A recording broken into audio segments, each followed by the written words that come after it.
Very good evening everyone. स्वागत करते हैं एक बार फिर से हम आपके अपने यूट्यूब चैनल कभी क्लासेस में। जैसा कि हम लोग डेली 7 PM पे आप लोग को क्लासेस प्रोवाइड कराते हैं, तो आज भी हम लोग 7 PM पे आज आप लोग की जो क्लासेस है वह current education scenario, teaching aptitude और रीजनिंग यानी कि जो सेक्शन ए भाग है इसका आज हम लोग 10वां पार्ट हल करने वाले। तो चलिए शुरू करते हैं आज के अपने सेशन को। क्वेश्चन नंबर 1 दिया हुआ है कि it is often seen that some students are not liked by the majority in the class. It can be due to the following reasons. It means प्रायः ऐसा देखने में आता है कि कुछ छात्र कक्षा में बहुमत द्वारा पसंद नहीं किए जाते हैं। इसके लिए कौन से कारण हो सकते हैं? 4 कारण दिया गया है। पहला जो कारण है वह है कि प्रायः वे छात्र मंद बुद्धि के शिकार होते हैं, प्रायः वे छात्र शारीरिक विकलांग के शिकार होते हैं, या फिर प्रायः वे छात्र पृथक जाति समुदाय से आते हैं, या फिर ये छात्र जो होते हैं वो सामाजिक आर्थिक जो स्तर होता है, जो लेवल होता है उसका सबसे निम्न लेवल से आते हैं। तो यहाँ पे अगर बात करें जो सही आंसर होना चाहिए वो आपका डी ऑप्शन होगा। क्या होगा? D option. यानी कि अगर जैसे कि हम बात करें कि कुछ छात्र जो होते हैं कक्षा में बहुमत द्वारा, जैसे आप अक्सर अपने स्कूल में या कॉलेज में देखे होंगे कि एक छात्रों का ग्रुप होता है, ठीक है, जिसको हम लोग गुट के नाम से भी जानते हैं, ठीक है, कि कुछ छात्र होते हैं, छात्र छात्राएं होते हैं जिनका गुट बना होता है। तो वहीं पे अगर हम बात करें तो ऐसे गुट किनका बना होता है? जो रिच फैमिली से बिलोंग करते हैं स्पेशली, ठीक है, कुछ उसमें लड़के लड़कियां होते हैं, रिच होते हैं, और वहीं पे अगर कोई एक लड़का आ जाता है जो कि गरीब परिवार से बिलोंग करता है तो वहां पे इसको नेग्लेक्ट किया जाएगा, अवॉइड किया जाएगा और इसको पसंद नहीं किया जाएगा, क्योंकि इसका जो पहनावा है, इसका रहने का, खाने पीने का जो भी ढंग है वह क्या है? बिल्कुल ही सिंपल रहता है। इसी वजह से जो रिच फैमिली के स्टूडेंट हैं वो लोग क्या करते हैं कि अपने को हाई लेवल का मानते हैं और पुअर जो स्टूडेंट है उसको निम्न श्रेणी का यानी कि लो लेवल का मानते हैं। इसलिए यहाँ पर क्या होता है कि उनमें क्या होता है कि पसंद नहीं किए जाते हैं, जो रिच फैमिली के लोग हैं वह पसंद नहीं करते हैं। देखिए यहाँ पे सेकंड क्वेश्चन यानी कि फोर्थ क्वेश्चन दिया हुआ है कि suppose student is continuously absent in your class, what would do you in such situation. यानी कि अगर मान लेते हैं कि आपकी क्लास में क्या होता है, एक छात्र जो होता है वह लगातार एब्सेंट चल रहा है, तो उस कंडीशन में आप क्या करेंगे? तो यहाँ पे 4 ऑप्शन दिए गए हैं। पहला ऑप्शन है कि आप उस छात्र की रिपोर्ट जो है वह प्रधानाचार्य को देंगे यानी कि प्रिंसिपल को कंप्लेन करेंगे। आप उस छात्र के घर से निकट रहने वाले जो छात्र हैं उनका उस घर से पता लगेंगे और उनके माता पिता से संपर्क करेंगे। कहने का तात्पर्य है कि जो भी स्टूडेंट आपकी क्लास में रहेंगे और जो नहीं आ रहा है उसका जो मित्र होगा या उसके गांव का या फिर उसके आसपास का जो स्टूडेंट होगा उससे उसका पता लेंगे और उसके माता पिता से संपर्क करेंगे। या फिर आप उस छात्र की एब्सेंट की के लिए क्या करेंगे? चिंताग्रस्त हो जाएंगे, या फिर आप उस कक्षा उपस्थित रजिस्टर से उसका नाम काट देंगे। क्या करेंगे आप? तो सबसे उचित जो आपका आंसर होना चाहिए वह होना चाहिए कि आप उस छात्र के घर के निकट रहने वाले छात्र से उसके घर का पता लेंगे और उसके माता पिता से संपर्क करेंगे कि आपका बेटा स्कूल क्यों नहीं आ रहा है, क्या वह बीमार है, क्या आपके पास कोई आर्थिक तंगी है, या फिर आप उसको कोई काम पे लगा दिए हैं। इन सभी कारणों का आप पता लगाने की कोशिश करेंगे। प्रश्न नंबर 5 दिया हुआ है कि if a student fails to understand even after repeated explanation then, यानी कि बार बार समझाने के बाद भी कोई छात्र समझने में असफल होता है।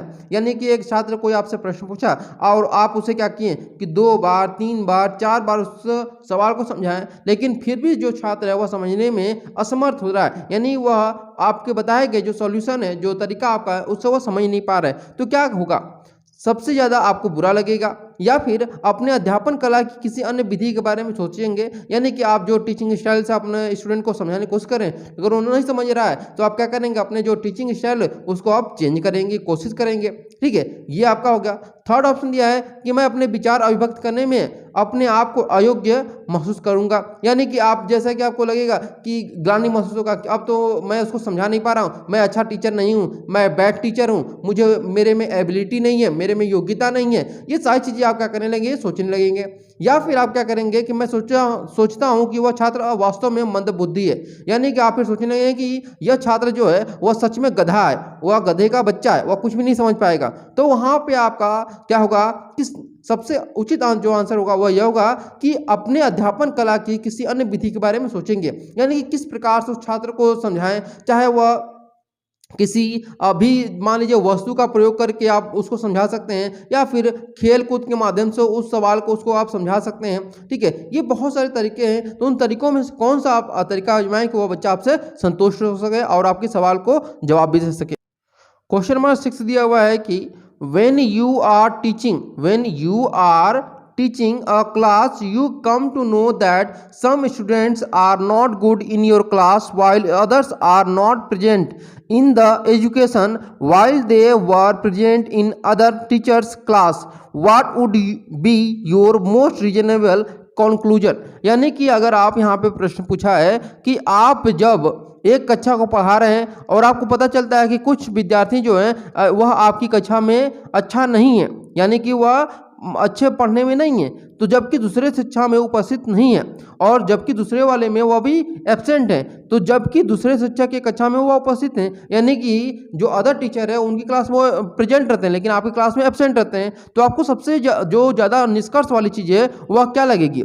ऑप्शन नंबर ये दिया है कि विद्यार्थी शरारती होते हैं, या आप निष्कर्ष निकालेंगे, या फिर मैं उनके साथ नम्र हूँ, या आप निष्कर्ष निकालेंगे, या मेरे शिक्षण में कुछ त्रुटि रह गई है, या निष्कर्ष निकालेंगे, या फिर आप निष्कर्ष निकालेंगे कि विद्यार्थी बुद्धिहीन होते हैं, यही आप निकालेंगे। तो कौन सा ऑप्शन जो होगा वो आपका सही होगा? तो देखिए सबसे सही आंसर क्या होगा कि प्रश्न नंबर 6, और इसमें जो पूछा हुआ है सिंपली आप क्या करेंगे उसमें देखिए, तो मेरे शिक्षण में कुछ त्रुटि है, ये आप समझने की कोशिश करेंगे, क्योंकि एक जो बच्चा है वह किसी अन्य टीचर के क्लास में तो जा रहा है लेकिन आपकी क्लास में एब्सेंट हो जा रहा है, तो एब्सेंट होने का कारण क्या है कि आपके शिक्षण में कुछ त्रुटि है। उस बच्चे में कोई त्रुटि नहीं है, बच्चे क्या होते हैं भगवान का रूप होते हैं, लेकिन जो टीचर होते हैं वो भगवान का रूप नहीं होते हैं, है ना? तभी तो वहां पे एक बच्चा जो है वो भगवान शिव के पास जा रहा है लेकिन भगवान विष्णु के पास नहीं आ रहा है, कोई तो दिक्कत होगा ना। क्वेश्चन नंबर 7 दिया हुआ है कि students maintain discipline in school because, यानी कि छात्र विद्यालय में अनुशासन रखते हैं क्योंकि वे यहाँ शिक्षा प्राप्त करते हैं, वे शिक्षकों से डरते हैं, या ऐसा करना स्वाभाविक है, या फिर विद्यालय उनका पथ प्रदर्शक है। क्या होगा इसमें? तो सही आंसर आपका होगा ऑप्शन नंबर डी, यानी कि विद्यालय उनका क्या होता है? पथ प्रदर्शक होता है। क्वेश्चन नंबर 8 दिया हुआ है कि if student complain against you that you have been busy while assigning marks in the exam, then what will you be your reaction? यदि विद्यार्थी आपके विरुद्ध शिकायत करते हैं कि आपने परीक्षा में अंक प्रदान करते समय पक्षपात किया हुआ है, यानी कि आपने क्या किया हुआ है? पक्षपात किया हुआ, जैसे कि कुछ स्टूडेंट को ज़्यादा नंबर दे दिए, कुछ स्टूडेंट को कम नंबर दे दिए हैं, तो आपकी प्रतिक्रिया क्या होनी चाहिए? विद्यार्थियों की शिकायत पर आप कोई ध्यान नहीं देंगे, यानी कि विद्यार्थी जो भी शिकायत कर रहे हैं उस पर आप ध्यान नहीं देंगे कि वह क्या बोल रहे हैं, क्या कह रहे हैं, आप अपने आप को सही सिद्ध करेंगे। यह ऑप्शन नंबर बी दिया है कि दंड स्वरूप विद्यार्थियों को कुछ अंक काट लेंगे, यानी कि जो विद्यार्थी शिकायत किए वैसे उनके पहले नंबर कम थे और आप उनको फिर से नंबर काट दीजिए ताकि उनको क्या मिले, जो 5 नंबर मिला है उस 5 नंबर में से 4 नंबर काट लीजिए, उनको 1 नंबर मिल जाए। फिर इसके बाद है कि प्रधानाध्यापक को मामले की रिपोर्ट करेंगे, यानी जो प्रिंसिपल होंगे उनसे आप रिपोर्ट करेंगे कि कुछ छात्र ऐसा बोल रहे हैं, या फिर उत्तरों की पुनः जांच उनके सामने ही करेंगे। तो यहाँ पे जो सही आंसर होगा वो आपका डी ऑप्शन सही होगा कि उत्तरों का जो पुनः जांच होगा उनके सामने ही करेंगे कि देखो तुमने ये उत्तर लिखा है, इतने ही नंबर तुमको दिए जाएंगे, इससे ज्यादा तुमको नंबर नहीं दिए जाएंगे, भले तुम कितने सुंदर क्यों ना हो, कितने तुम यहाँ पे खराब क्यों ना हो, यहाँ पे तुमने जो तुम्हारा जो नॉलेज है उसी नॉलेज पे तुमको नंबर दिया गया है। प्रश्न नंबर 9 दिया हुआ है कि how will you develop the quality of self discipline in your student, यानी कि आप अपने विद्यार्थियों में स्व अनुशासन के गुण कैसे विकसित करेंगे? उत्तरदायित्व सौंपकर, आचरण संबंधी नियमों की जानकारी देकर, दंड देकर, या फिर नियमों का पालन करके, कौन सा यहाँ पे करेंगे? तो सही सबसे जो सही आंसर होगा वह यही होगा कि उत्तरदायित्व को सौंपकर, यानी कि अपने विद्यार्थियों में स्व अनुशासन, यानी कि कोई एक बिगड़ा हुआ लड़का है, ठीक है, मान लेते हैं ए नाम का जो लड़का है वो बहुत खराब है और बी नाम का लड़का जो है वो बहुत अच्छा है, तो आप बी को मॉनिटर ना बनाइए बल्कि ए को मॉनिटर बना दीजिए अपने क्लास का, वो अपने आप सुधर जाएगा। क्यों सुधर जाएगा? क्योंकि उसके ऊपर क्या आ जाएगी? जिम्मेदारी आ जाएगी। लेकिन कभी कभी क्या होता है कि यह टास्क आपका उल्टा भी पड़ जाता है, उसके बाद जिम्मेदारी आ जाएगी तो क्या करने लगेगा कि मतलब लड़कों को मारने लगेगा, लड़कियों को धमकाने लगेगा, है ना? तो कभी कभी आपका टास्क उल्टा पड़ जाता है। लेकिन जो कह सकते हैं कि आइडियोलॉजिकल चीज़ ये है आपका कि आप क्या करेगा कि कोई लड़का आपका बिगड़ा हुआ है, जैसे घर में कोई बिगड़ा हुआ इंसान होता है ना, तो उसकी शादी कर ली जाती है ताकि वह क्या हो कि अपने क्या कहते हैं उसको बीवी और बच्चों में फंसा रह जाए और वो कमा कर खिलाने लगे और उसको क्या हो सुधर जाए। तो वही चीज़ हम लोग क्लास में भी करते हैं।